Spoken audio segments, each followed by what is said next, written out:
नमस्कार। आज की कहानी। एक गरीब आदमी था। एक दिन वह राजा के पास गया और बोला, महाराज, मैं आपसे कर्ज मांगने आया हूँ। कृपया कर आप मुझे 5,000 रुपये दें। मैं 5 मंथ के अंदर आपके रुपए वापस कर दूंगा। राजा ने उसकी बात पर विश्वास कर उसे 5,000 रुपये दे दिए। 5 मंथ बीत जाने के बाद भी जब उस व्यक्ति ने राजा के 5,000 रुपये नहीं लौटाए, तब राजा को मजबूरन उसके घर जाना पड़ा। लेकिन वहाँ वह व्यक्ति नहीं मिला। जब भी राजा वहां जाता, बहाना बनाकर उसे वापस भेज दिया जाता था। एक दिन फिर राजा उस व्यक्ति के घर गया। वहां और तो कोई नहीं दिखा, एक छोटी लड़की बैठी थी। राजा ने उसी से पूछा, तुम्हारे पिताजी कहाँ हैं? लड़की बोली, पिताजी स्वर्ग का पानी रोकने गए हैं। राजा ने फिर पूछा, तुम्हारा भाई कहाँ है? लड़की बोली, बिना झगड़ा के झगड़ा करने गए हैं। राजा के समझ में एक भी बात नहीं आ रही थी, इसलिए वह फिर पूछता है, तुम्हारी माँ कहाँ है? लड़की बोली, माँ 1 से 2 करने गई है। राजा उसके इन उल जुलूल जवाब से खींच गया। वह गुस्से में पूछता है, और तुम यहाँ बैठी क्या कर रही हो? लड़की हंसकर बोली, मैं घर बैठी संसार देख रही हूँ। राजा समझ गया कि लड़की उसकी किसी भी बात का सीधा जवाब नहीं देगी, इसलिए उसे अब इससे इन बातों का मतलब जानने के लिए प्यार से बतियाना पड़ेगा।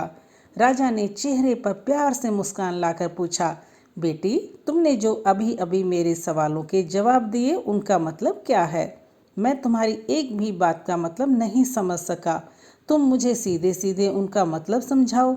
लड़की ने भी मुस्कुरा कर पूछा, अगर मैं सभी बातों का मतलब समझा दूं तो आप मुझे क्या देंगे? राजा के मन में सारी बातों का जानने की तीव्र उत्कंठा थी। वह बोला, जो मांगोगी वही दूंगा। तब लड़की बोली, आप मेरे पिताजी का सारा कर्ज माफ कर देंगे तो मैं आपको सारी बातों का अर्थ बता दूंगी। राजा ने कहा, ठीक है, मैं तुम्हारे पिताजी का सारा कर्ज माफ कर दूंगा। अब तो सारी बातों का अर्थ समझा दो।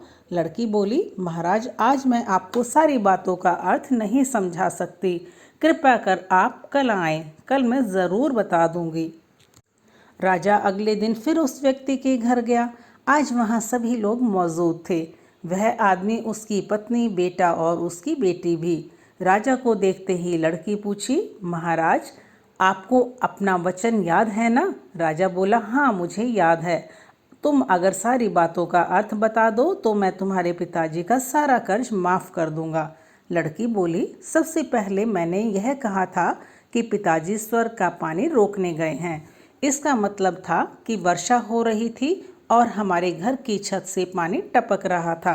पिताजी पानी रोकने के लिए छत को छा बना रहे थे, यानी वर्षा का पानी आसमान से ही गिरता है और हम लोग तो यही मानते हैं कि आसमान में ही स्वर्ग है। बस पहली बात का अर्थ यही है। दूसरी बात मैंने कही थी कि भैया बिना झगड़ा के झगड़ा करने गए हैं। इसका मतलब था कि वे रेंगनी के कांटे को काटने गए हैं। अगर कोई भी रेंगनी के कांटे को काटेगा तो उसके शरीर में जहाँ तहाँ कांटा गड़ ही जाएगा, यानी झगड़ा नहीं करने पर भी झगड़ा होगा और शरीर पर खरोंचें आएंगी। राजा उसकी बातों से सहमत हो गया।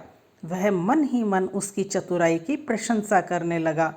उसने उत्सुकता से पूछा, और तीसरी चौथी बात का मतलब बेटी? लड़की बोली, महाराज, तीसरी बात मैंने कही थी कि माँ 1 से 2 करने गई है। इसका मतलब था कि माँ अरहर दाल को पीसने, यानी उसे 1 का 2 करने गई है।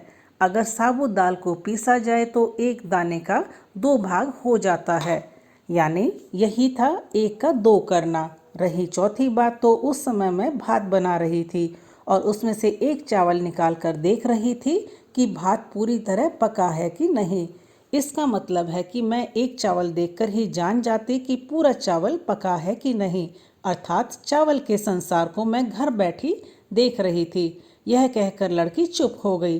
राजा सारी बातों का अर्थ जान चुका था। उसे लड़की की बुद्धिमानी भरी बातों ने आश्चर्य में डाल दिया था। फिर राजा ने कहा, बेटी, तुम तो बहुत चतुर हो, पर एक बात समझ में नहीं आई कि यह सारी बातें तो तुम मुझे कल भी बता सकती थी, फिर तुमने मुझे आज क्यों बुलाया? लड़की हंसकर बोली, मैं तो बता ही चुकी हूँ कि कल जब आप आए थे तो मैं भात बना रही थी। अगर मैं आपको अपनी बातों का मतलब समझाने लगती तो भात गीला हो जाता या जल जाता, तो माँ मुझे ज़रूर पीटती। फिर घर में कल कोई भी नहीं था। अगर मैं इनको बताती कि आपने कर्ज माफ़ कर दिया है तो ये मेरी बात का विश्वास नहीं करते। आज स्वयं आपके मुंह से सुनकर कि आपने कर्ज माफ़ कर दिया है, जहां इन्हें इसका विश्वास हो जाएगा वहीं खुशी भी होगी। राजा लड़की की बात सुनकर बहुत ही प्रसन्न हुआ। उसने अपने गले से मोतियों की माला निकाल उसे देते हुए कहा, बेटी यह लो अपनी चतुराई का पुरस्कार। तुम्हारे पिताजी का कर्ज तो मैं माफ़ कर ही चुका हूँ। अब तुम्हें या तुम्हारे घर वालों को मुझसे बहाना नहीं बनाना पड़ेगा।